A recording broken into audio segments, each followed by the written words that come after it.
Now, the official Suncoast weather with ABC7 meteorologist John Scalzi.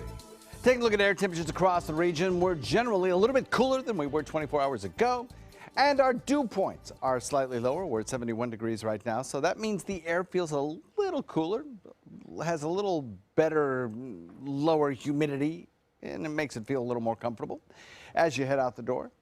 Winds are out of the northeast at about 6, and that's a nice breezy wind out of the northeast, helping to keep that dew point value down just a little bit. So it'll be a nice, little bit more comfortable afternoon. I don't want to say it's going to be like fall or anything like that, but it will be noticeable, I think. 75 degrees, Wauchula, Arcadia, Myakka, Parrish, Bradenton, Lakewood, Ranch, the same. Punta Gorda comes in at 75 as well. We have 76 degrees in Northport, 77 in Venice, and in Inglewood. So across the state right now, you can see that most of the moisture is down to the south of us. That's where there's some showers still ongoing. But from about Lake Okeechobee, we'll say, northward, through Sarasota northward, we're looking at drier conditions. And that's because some drier air has filtered southward. It's reduced our rain potential today, and it's giving us that little bit more of a comfortable feel to the air. Morning commute should be just perfect. Should be no issues whatsoever. High pressure is what's building in across our region and kind of driving and directing our weather today.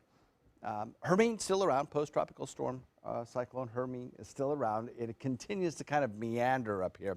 It's going to turn a little bit further to the north. It's basically going to loop back out to sea and die a slow death over the next several days as upper level winds aren't terribly supportive for its continuation, and it's moving into cooler waters. All these things combining together. It's still impacting the coastline, but it's far enough out that in terms of its weather impact, it's not that great, but it is having a surf impact and occasionally a sprinkle or two. Kind of a dank, dreary day expected from about Washington, D.C. all the way up into Maine. High pressure for us directs some of the drier air around the circulation of Hermine right into our neck of the woods. That's at mid and upper levels of the atmosphere, and it really does kind of cut through the amount of rainfall that we might receive today. Plus, the circulation is going to be rather brisk, and so that keeps our sea breeze very close to the coastline. And our sea breeze at this time of year is the trigger mechanism for our showers. So without that, or at least with that pinned very close to the coast, most of us won't see much in the way of rain today. Lots of sunshine, lower humidity, and then several days of slightly lower rain chances. Boy, this spells the picture right here. This tells the whole story.